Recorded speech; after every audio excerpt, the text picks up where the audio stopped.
Então, dando uma voltinha um pouquinho, você falava dessa questão da disputa, né, do financiamento da educação. Hoje aí em Feira de Santana, quanto que o município destina para a educação, especificamente? Que você falava um pouco dessa parceria público-privada, que também é uma coisa perigosa, né? Não é uma coisa boazinha. A empresa vai chegar na escola, né? A Rede Globo tem muito isso. Amigos da escola, né? Ah, vamos chegar na escola, vamos abraçar a escola, e aí tira-se a autonomia do projeto político-pedagógico, por exemplo, que é uma conquista, né? E aí hoje, por exemplo, o que tem de financiamento, o que tem de recurso público para chegar na escola? Porque aqui em São Paulo, por exemplo, na última audiência pública, a gente estava vendo que um recurso da educação de 58 bilhões parado em cofre público. Isso é gravíssimo, né? Uma escola que passou por uma pandemia sem acesso à internet, e a gente não está falando de porque tem uma dificuldade, porque não tem tecnologia. Não. Está falando de uma capital que dá o boom do 5G logo, logo. É inadmissível. Agora, imagina, por exemplo, uma cidade que tem menos recurso, tem menos isso, menos aquilo outro. Como é que é isso? Como é que essa verba pública ela é acessada aí pela comunidade? Olha, o orçamento de educação no município aqui, ele é, em regra, o segundo maior. Para situar em termos de números, assim, quem acompanha o orçamento previsto para o exercício fiscal de 2022, aqui em Feira de Santana, é de um pouco mais do que 1 bilhão e 600 milhões, dos quais a educação tem aí cerca de 400 milhões. Um pouco mais do que isso, mas aqui em números arredondados para facilitar. No entanto, apesar do orçamento ser considerável, assim, dado o tamanho geral, né, do próprio orçamento do município, a condição da rede municipal é de muita precariedade. O município conta com 207 escolas, segundo os últimos números informados pela Secretaria Municipal de Educação, das quais muitas não tiveram aula ainda neste ano letivo, mesmo a essa altura, porque não foram reformadas, porque, né, por consequência, têm condições muito precárias do ponto de vista da infraestrutura física, porque não tem carteiras para que, né, estudantes sentem, não receberam a merenda, não contam com o fardamento escolar, fora o fato de que, ao longo do período mais agudo da pandemia de Covid-19, muitas pessoas matriculadas na rede municipal, principalmente crianças, não conseguiram acompanhar o chamado ensino remoto por causa do que você comentou em relação ao acesso à rede. E pouco ou quase nada se fez aqui, como outros lugares do Brasil, produziu um drama. E agora, mesmo diante disso tudo, a postura do governo municipal é de negar essa realidade. E aí tem muito investimento em propaganda institucional, dizendo que, né, as coisas estão bem, que, olha, como nós inauguramos essa ou aquela escola, mas eu costumo dizer com frequência, o nosso problema não é ter um ou outro centro de referência. O problema é a média geral de funcionamento da rede. E muitas vezes essas escolas são tomadas como objeto de propaganda, elas não correspondem a essa média, pelo contrário. E aí, recursos que o próprio município tem à disposição desde 2018, que poderiam ser investidos nesse processo, né, de estruturar a rede municipal para dar conta de demandas ainda maiores provocadas por tudo que a gente viu de impacto negativo na educação por causa da pandemia, não foram utilizados, pelo menos aparentemente. Nós já questionamos os órgãos que têm relação com isso diferentes vezes, mas para dar um exemplo e ajudar a entender, os chamados precatórios do Fundef. Muitos municípios receberam, existe uma previsão legal agora consolidada com a aprovação da lei 14.325, agora em 2022, em vigor, que estabelece 60% para profissionais de educação, né, desses recursos, mas 40% podem e devem ser investidos na estrutura da educação pública, né, no caso do município. E não se tem notícia do uso adequado desses recursos. O município aqui de Feira de Santana, ele recebeu em 2018 cerca de 250 milhões de reais, que é um montante expressivo, porque se a gente pensar isso em relação ao próprio orçamento anual da educação, ele corresponde aí a mais de 50% do orçamento da educação a cada ano. Bom, isso que você questionou assim, sobre como isso tem sido investido e tal, aparentemente, e pelos indícios que nós já conseguimos apurar, e a partir do trabalho de fiscalização, né, que o próprio mandato na Câmara exerce, não há uma aplicação em sintonia com o tamanho do desafio. Porque eu costumo dizer o seguinte, Marcelo, a educação pública brasileira vivencia uma crise que é um projeto, né, como já foi dito lá nos anos 90 por o Darcy Ribeiro e outras pessoas mais de lá para cá. Tem uma intencionalidade na forma como as coisas funcionam, mas você tem um processo triplo, assim, que eu diria que se associa a uma noção de crise. Primeiro que quando a escola pública muda de perfil e ela passa a receber muito mais gente, né, quer dizer, existe uma massificação da matrícula na escola pública, ela é abandonada. Então, à medida que ela deixa de ser uma escola que atende certos segmentos, mesmo da classe dominante, né, que se escolarizam até um pedaço do século XX na escola pública, e principalmente os que a gente chama de classe média, e aí a escola pública passa a atender segmentos da classe trabalhadora, principalmente as camadas mais pobres, a população negra, periférica dos grandes centros urbanos, você tem um abandono muito visível. Então, quem pega ali todo aquele cenário, né, de conturbação que marca a década de 80, um pedaço dos anos 90, em torno da escola pública, é justamente um retrato disso. A escola vai mudando de perfil e aí ela vai sendo alvo de um descaso ainda mais evidente, né? Tem um corte de classe, também racial e tal, bastante evidenciado nisso.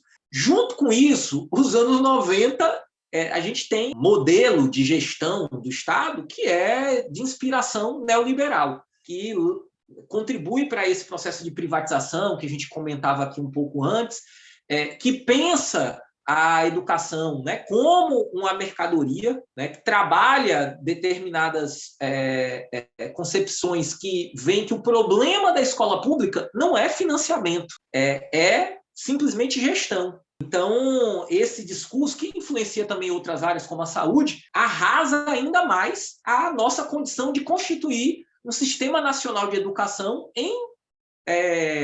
vou chamar assim, à altura do que a sociedade brasileira precisa, né? E não à toa também que tantos autores, autoras problematizam se o Brasil tem ou não um sistema nacional de educação, né?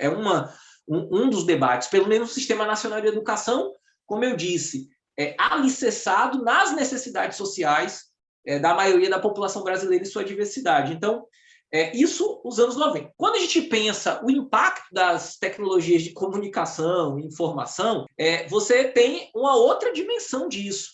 Porque se a gente já tinha esses problemas anteriores, num cenário onde se exige da educação cada vez mais formação crítica para lidar com esse bombardeio de informações, ou seja, a escola tem um papel ainda mais central, ao contrário do que andam dizendo, né? Então, essa ideia de educação domiciliar e tal, pelo contrário, na verdade, a gente tem uma necessidade ainda mais evidenciada, uma necessidade mais evidenciada da escola como espaço de formação crítica.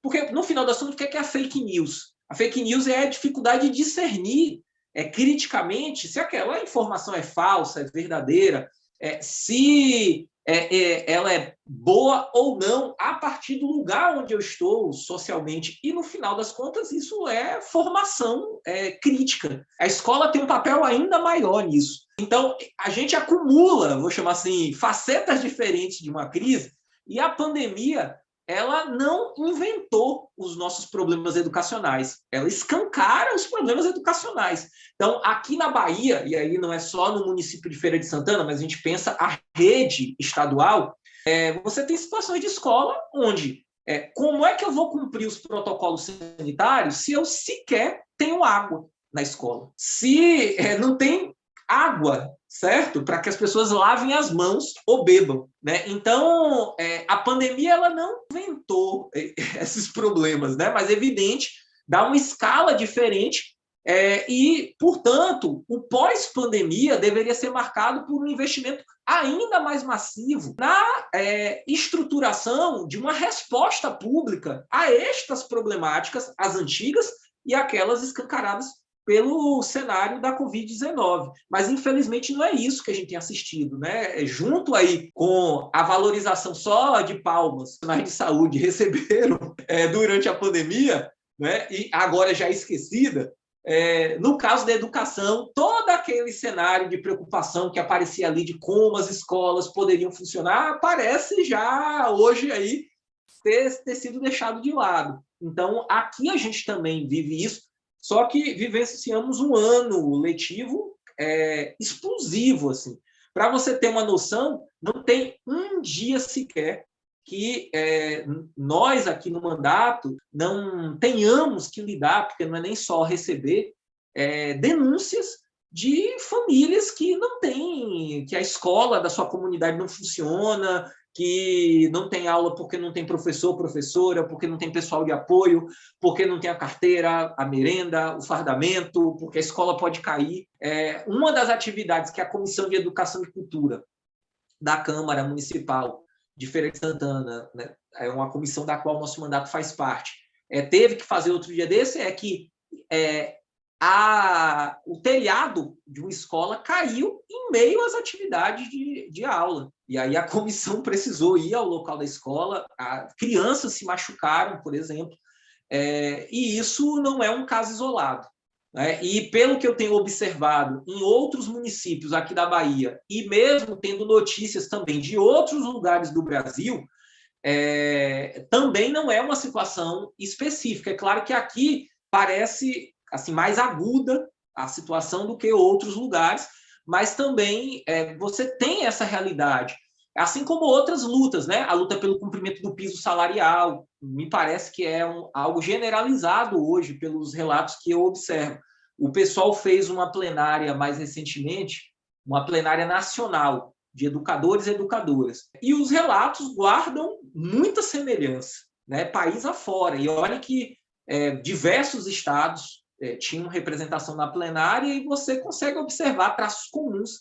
Então, hoje, um desafio que a gente tem, quem milita na educação, quem defende a educação como um direito, a necessidade da escola pública, né, como algo central para o projeto de país que a gente necessita, tem um desafio que é também pensar uma espécie de projeto de conjunto que dê conta de uma tarefa de reconstrução. Na prática, é isso. Aqui eu nem fiz o debate do governo Bolsonaro ainda, né? E como é que a gente lida com as consequências disso e como nós lidaremos ao longo dos próximos anos com essas consequências. Eu quero entrar bem nessa questão aí, porque, assim, como é que você, desde a juventude, sendo um cara, um militante na luta social, negro, jovem negro, sofrendo toda essa questão social do racismo que no Brasil perdura desde da sua fundação, da primeira estaca jesuíta até agora, né? Como é que você, sendo professor, eu tenho acompanhado um pouco também, teve um fato que você estava, enfim, em defesa lá de uma luta social e a polícia acabou levando você preso, você passou por uma situação grave, assim, de abuso de direitos sociais, mesmo direito humano, inclusive, coisa que a gente tem observado com horror, né? Porque hoje militar, eu falava um pouquinho antes com o Pedro, hoje militar na defesa do direito social é criminalização total, né, do direito à democracia, né? E que vem com esse bolsonarismo, com esse modelo que, na verdade, já estava aí, ele estava bem escondido ou bem ali arquitetando já e tomou um espaço, né? As pessoas começaram a considerar esse tipo de fazer arminha mito, né? E aí você deu vazão para uma série de questões aí no país afora, assassinatos, pessoas sendo assassinadas lutando por direitos, né? São inúmeros exemplos, né? E o teu exemplo também é uma coisa que eu queria falar um pouquinho aqui no programa. Ser um professor, né? Estar aí na luta, não parar incessantemente. Eu acredito que a sua rotina aí, a visão torpe, né, que as pessoas têm do político, né, no país, e que o político não trabalha, né? Então depende do político, né? De que político você está falando. Eu acredito que você ali tem um trabalho intenso com a sua comunidade, com a sua base, e eu queria que você falasse um pouquinho dessa situação. É claro, se você se sentir confortável também para falar, porque é um assunto que a gente tem que colocar para fora e mostrar para as pessoas, falar, olha, quem luta por direito é isso aqui, a gente enfrenta a polícia militar na frente da Câmara Municipal, né? A gente sofre ameaça, né? Por exemplo, fazendo esse programa aqui não quer dizer que eu estou livre de qualquer coisa, muito pelo contrário.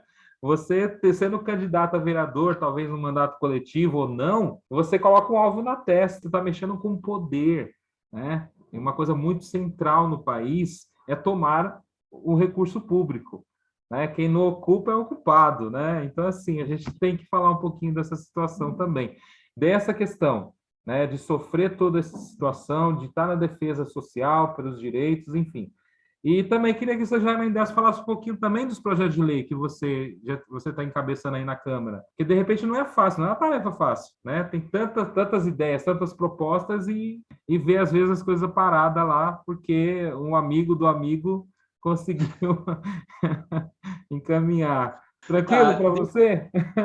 Primeiro, sobre assim, os episódios aqui em Feira de Santana, até de modo factual para ajudar quem está acompanhando a entender. Assim. Depois de inúmeras tentativas de diálogo com o poder executivo aqui do município, profissionais da educação deflagraram a greve. Essa greve foi deflagrada no dia 31 de março, pela manhã. Depois que a Assembleia decidiu pela paralisação de atividades, seguiu, né, houve uma manifestação em direção à Câmara Municipal. Chegando à Câmara Municipal, que estava em sessão ordinária, o professorado solicitou que se formasse uma comissão suprapartidária que ajudasse a abrir algum nível de diálogo com o prefeito e que essa comissão suprapartidária acompanhasse a categoria em movimento até o prédio da prefeitura, que fica razoavelmente próximo do prédio da Câmara Municipal. Tudo E isso aí, dentro da legitimidade constitucional da lei. Não existe nada, nenhuma coisa fora da normalidade. não, inclusive a comissão suprapartidária envolveu integrantes da própria bancada do governo. Foram convidados a também tomar parte disso. Fora o fato que, como eu disse, o nosso mandato é da Comissão de Educação e Cultura da Câmara. Tem, por obrigação legal, acompanhar situações que envolvem a política educacional municipal. E aí seguimos até o prédio, encontramos o prédio da prefeitura aberto, não foi aquilo que é costumeiro aqui, que geralmente quando tem uma manifestação o prédio é fechado muito cedo, se coloca a guarda municipal ali na frente e tudo mais.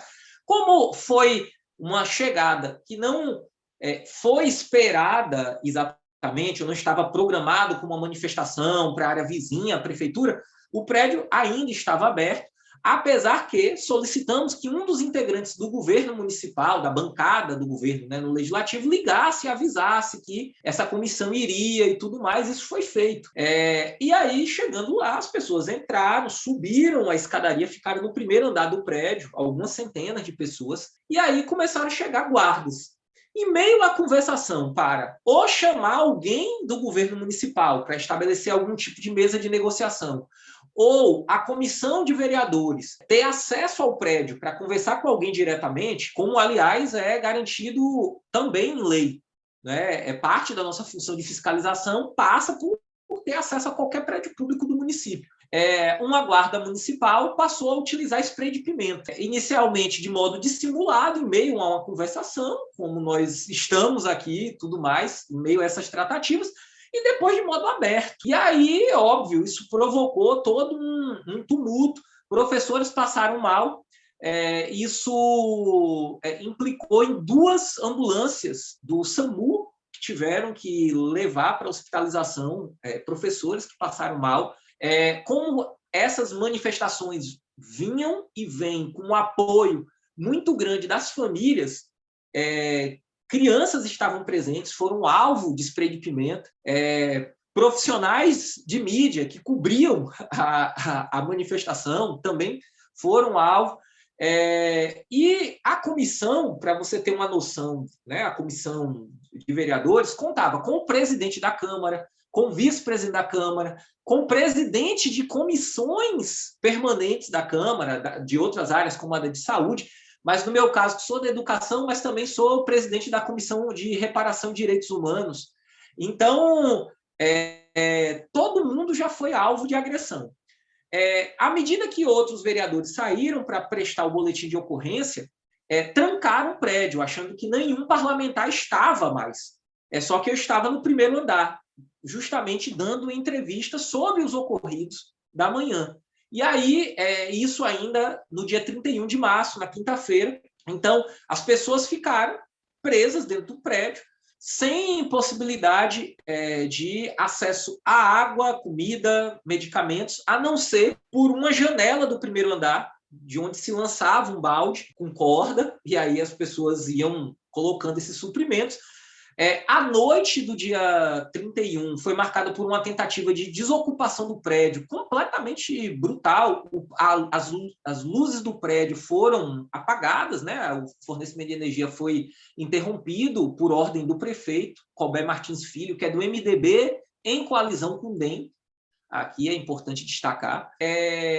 A Guarda Municipal entra utilizando gás, spray de pimenta, xingamentos, brutalizam professoras que se escondem dentro do banheiro, por exemplo. Então, é toda uma situação, mas ainda assim, há resistência, se negocia uma trégua até amanhã do dia seguinte, que é sexta-feira, 1º de abril, e depois da negociação dessa trégua, né, nós dormimos no prédio, a escolha foi não sair, porque se eu não estivesse lá, a avaliação do movimento é que teria sido muito pior, inclusive, e na manhã seguinte, sob o ensejo de fechar esta janela, que era que permitia a chegada de suprimentos, a Guarda Municipal entra novamente, também de modo brutal, passando por cima de professores que descansavam no chão, agredindo as pessoas com cacetetes, enfim.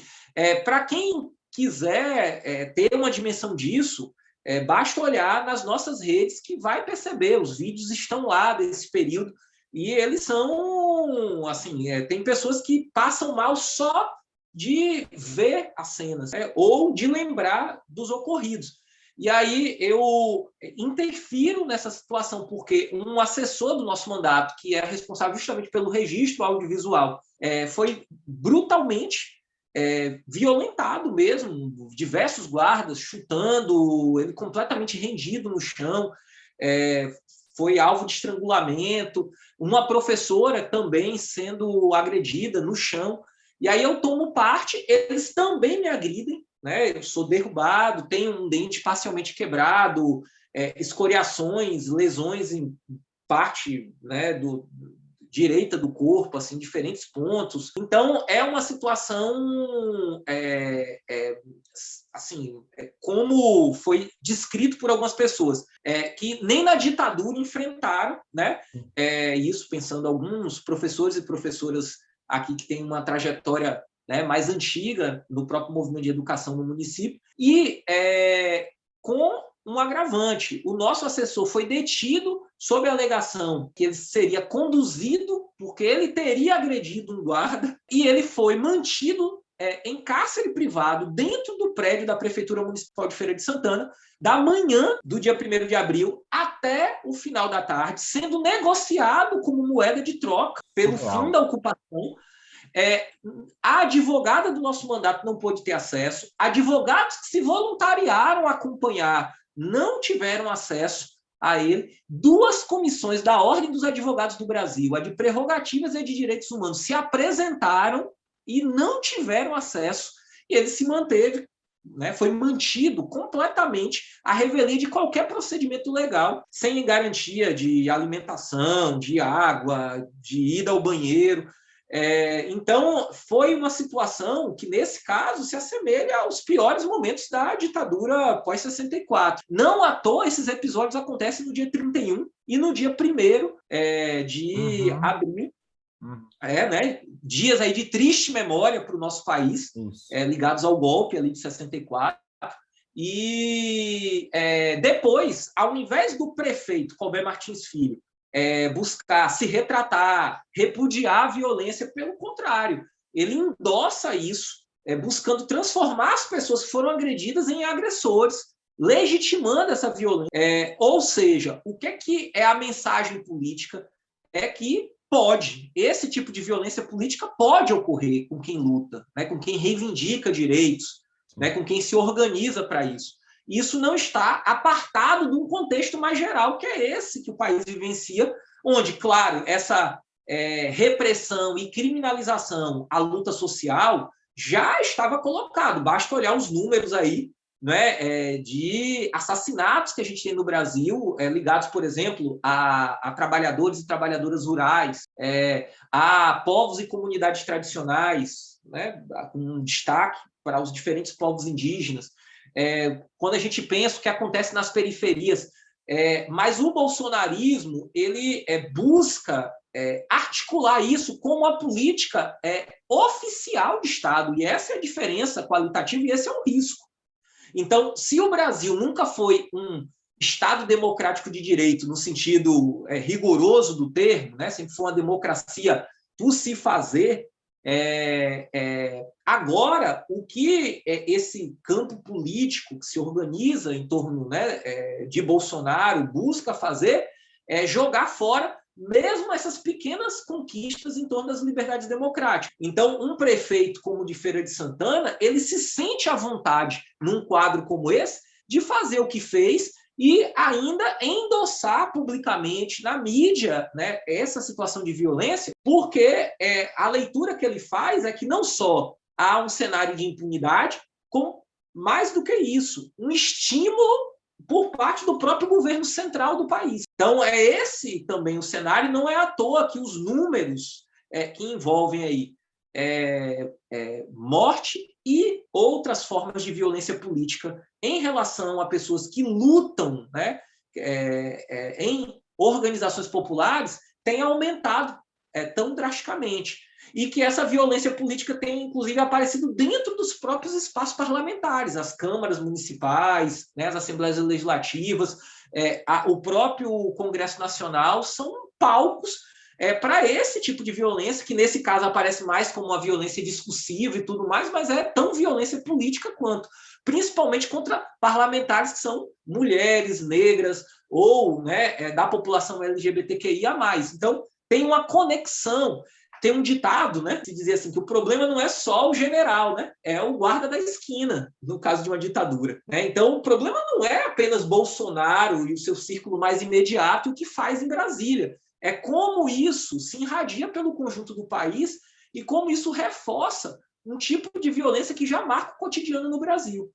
Então, eu costumo dizer que a nossa preocupação, inclusive, Marcelo, em denunciar isso mais abertamente, em ter tornado público, é porque não é conosco apenas a preocupação. É com como isso acontece com aquela pessoa anônima que é de uma periferia ou de uma comunidade rural, que chega, por exemplo, né, frente a uma determinada instituição de Estado. E como é que ela vai ser tratada? Né? Porque se acontece isso com um parlamentar, né, que tem uma certa evidência, como é com as pessoas que são anônimas, né, assim, e com as aspas devidas, no seu processo cotidiano de luta. Então, é um pouco esse o cenário que a gente vivencia e é parte daquilo que a gente precisa superar eleitoralmente, mas eu digo mais, também nas ruas, né, ao longo desse ano e dos próximos.